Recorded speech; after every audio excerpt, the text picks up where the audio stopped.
Today, he's got to make sure he's doing this for that. You're going to be there, Swag, aren't you? LA? Showing up in the A. As for the Falcons, they've averaged over 60 yards per game on rushes outside the tackles this season. Second highest in the NFL, behind only the Ravens, who lead pretty much every rushing category, right, as you see there. Atlanta has 22 rushing first downs outside the tackles. Only the Ravens have more. So, Dan, what's making this outside run game so effective for the Falcons? Might be my most fun run game to watch on tape outside of Baltimore. The zone run game, which is what Atlanta majors in, the goal is to create leverage and as advantageous leverage as possible. Now, what they'll do oftentimes is when you're trying to create leverage, and we see sometimes in the NFL teams go in motion, you're trying to just get sometimes motion. We've seen teams what we call split flow, cut the end man on the line of scrimmage, and then everybody's just going to zone this way, right? Well, that's not great leverage.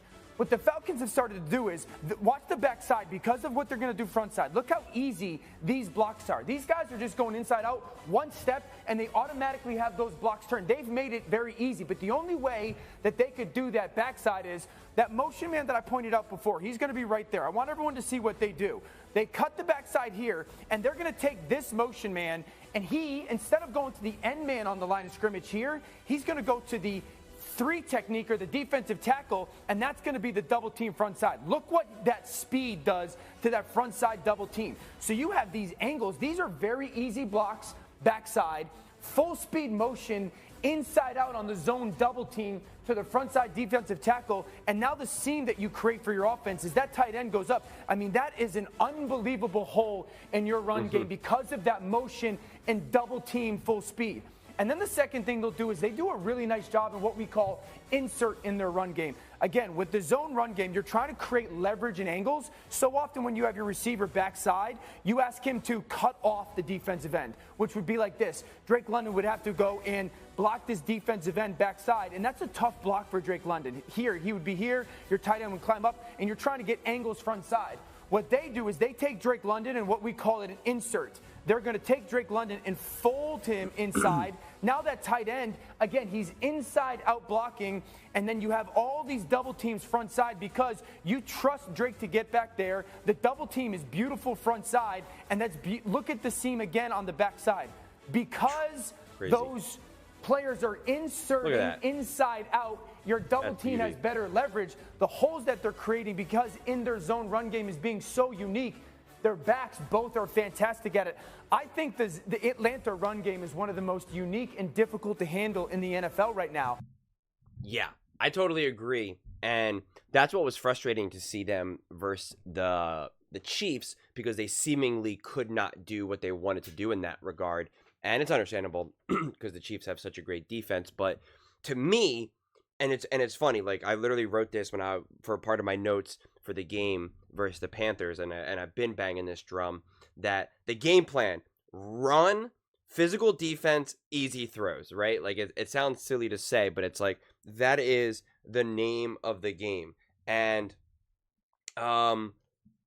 seeing Orlovsky kind of highlight what that run game looks like, because I also talk about this a lot for different teams that I say that double down on the run, triple down on the run, or the run game. I use this as criticism against the Eagles that they were running the ball with Saquon versus the Browns, but it was just kind of like lazy, right? It was just kind of like, well, we need to run the ball because the media keeps telling us we need to get Saquon touches, and it's like that's lazy running. And you see what the Falcons are doing, and it's like this is an example of a team prioritizing the run game, of practicing and understanding the execution, that it's not just, hey, we have an offensive line and we're just going to block and we're just going to hand the ball off and, our running back's going to try to find a hole to go through, right? Like it's actually innovative and it's actually strategic and intentional. I always talk about intentionality. Things have to be intentional on the football field. It's very easy sometimes to get lost in this, and understandably so. When you're watching a game, it does feel like, especially at the offensive line and defensive line, that they just have guys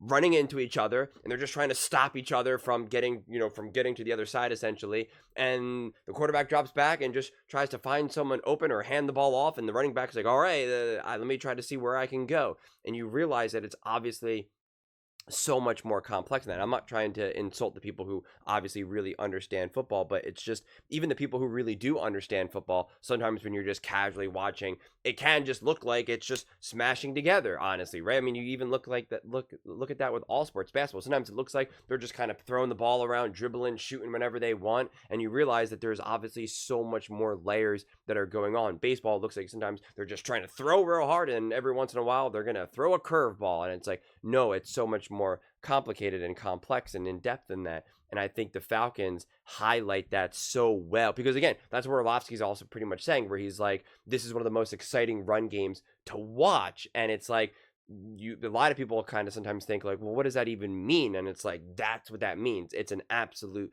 thing of beauty. And this is what I've been saying for the Falcons is like, double, triple down on that. Make that your identity. Make that your game plan. You want Kirk Cousins to throw the ball 20 to 25 times a game, and you don't want him to have to force the ball down the field. I understand that was a really exciting game when he threw for over 500 yards and all of that, but that is not the foundation. That should not be the identity. The identity is to set Kirk Cousins up with such an unbelievable run game and execution, set Kirk Cousins up to just play pitch and catch, to have these nice, great, easy throws, and he will hit them. He will get you there. And in a game when you do need to be in a shootout, he can get it done, but you don't want that week after week after week, and you don't want that to be the game plan come time the playoffs as well. Because you do have the Buccaneers coming now. Like at this, the way how the NFC is shaping up right now, because there's so many good teams, is it really feels like a couple of these teams, it's like you either win the division or you're not in the playoffs, right? Because the wild card is going to be so bunched up that it's just going to be like, yeah, you know, the Packers and the Lions are in, and the Minnesota Vikings won the division, right? Like it's just going to be so bunched up, and there's just a lot of competitive teams right now. And so again, if you're the Falcons, you're thinking win the division, win the division, win the division. And obviously very fortunate to beat the Buccaneers and beat the Saints. And so to get those divisional wins is huge. But the Buccaneers are seemingly not going anywhere. Now, I don't think the Bucs are as great as some other people think they are. I picked the Falcons to win this division, despite Buccaneers fans very angry about that. And so I see a game like this, and I know the score kind of got stretched out a little bit in this game, but it was like, and again, I don't think the Panthers are trash now that they have Andy Dalton, right? I really don't. I think they're a significantly better team. They're obviously not a great team or even a good team, but they're not, like before it was like, you better blow out the Panthers, otherwise you're nothing, right? And I think with Andy Dalton, the team is definitely significantly better than that, at the very least. But the game still felt too hard, too close, right? And I just, again, I when I kind of really lock in on some of these teams, it's because my expectations are higher. And again, I know not every game is going to just be a thing of beauty and all of that. But it's just still one of those things where it just felt like at times it should have been easier, and it still felt hard. And again, maybe the Panthers are just really kind of playing like they got nothing to lose, and sometimes those teams are difficult to play against. Like I can totally appreciate that. But I do love the game plan. It was 38 carries, 198 yards. Cousins was 19 for 30. Not his best outing, not his worst outing. 225 for 1 touchdown.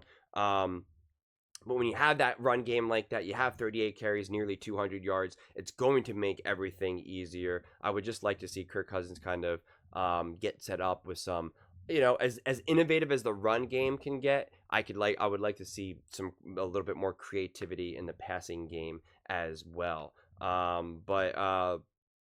Yeah, I mean, the Falcons are just in such a unique situation, I feel like, because I originally had thought that winning this division would be significantly easier, and the Saints, I think, actually are better than people realize, but they've had some bad luck. They've had some tough losses, as the Falcons are well aware of. And then, of course, Derek Carr went down. So now I feel like that's making the Saints look even worse than they actually are. And I know they started off really hot, and so that made everyone be like, oh my God, who are the Saints? And so I think it was just kind of like a bad timing type of situation. But I do think if everybody was healthy, right, all of these teams are healthy, you have the Saints and the Bucs, And the Falcons, like, honestly, genuinely fight. I mean, that's the way how those games played out when everybody was healthy. So you could see it. You saw how close the Bucks and the Falcons were. You saw how close the Falcons and the Saints were, right? So it's like this is a tight race. So it's good that you beat the Panthers, because those are sometimes those games that a team randomly drops and it's like, oh my God. And to be able to squeak out the win against the Buccaneers is also huge, right? So all of those things really, really add up. But I just think, unfortunately, for the Falcons, the margin of error is just so small, because it's hard for me to see, based on all of these teams and all around the league right now, it's hard for me to see the Falcons getting to the playoffs without winning the division, right? It just seems like it's just going to come down to that, right? It's just going to be, there's just too many good wild card teams, that the way how the records are going to unfold and the way how the schedules have unfolded for these other teams, it'll be just very hard. I mean, maybe that third wild card spot, but it just looks like the Packers and the Lions and the Minnesota Vikings, it's just like, where are those losses coming? And they are going to start to get losses when they play each other, right? Like that will happen. So that'll be interesting to see now what the NFC playoff landscape looks like. And I know it's early. I don't mean to jump too much onto the playoffs. It's just, I'm just trying to think big picture and what the Falcons ultimately need to do to be the best version of themselves. That's really honestly why I'm even highlighting the playoffs right now. It's what do they need to do to highlight, and we can see, right? It's the run game, and I want to get back to this. Let me see if I can get it right. Look at the big jump that the Ravens have, right? And this is what has made the Ravens special. And obviously, I'm not saying that you need to get up to the Ravens, but if they can edge that higher, right? If they can get a little bit more, with that, it just will make them a more dominant team, a more aggressive team. And it will absolutely, positively, no ifs, ands, or buts, make the job easier for Kirk Cousins. And if you make, and I've been also banging on this drum, if you make life easy for Kirk Cousins, he will ball out. If you make life difficult for Kirk Cousins, he won't necessarily always ball out, right? That's what makes him a good to great and not great to elite quarterback. But if you make things easy for Kirk Cousins, he will turn into a Superman, right? I mean, like, we've seen it. The Falcons have seen it. He can ball, but you got to take things off his plate for the most part. That is how you can really support Kirk Cousins. So, and we can even just see what the Ravens have been able to do with the run game, how easily that has helped Lamar now become a better passer in a lot of ways, right? It just opens up the field. So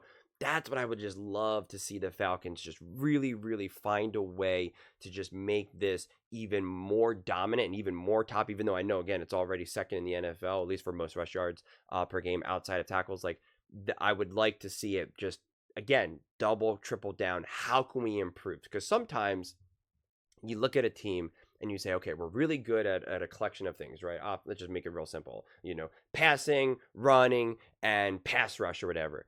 And sometimes, but we're not so good at, a secondary. And sometimes the way what you need to do is, it's like, okay, how do we improve our secondary? That'll elevate us to the next level. That'll make us better. That'll make us more formidable. But sometimes it's, okay, you know what? We're really good at pass rush, or we're really good at, just the passing game. We have to double, triple down on that. We need to make that even better. We need to make that even more threatening, because that's ultimately what will now help us overcome any of the other deficits that we may have, or that'll just make us more dominant than we are. And to me, that's where the Falcons are right now. This is what we're doing really good.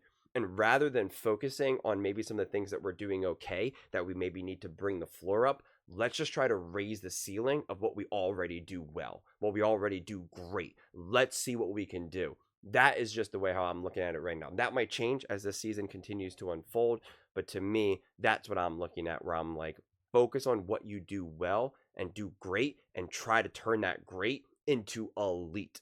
And then that can make you a significantly better team.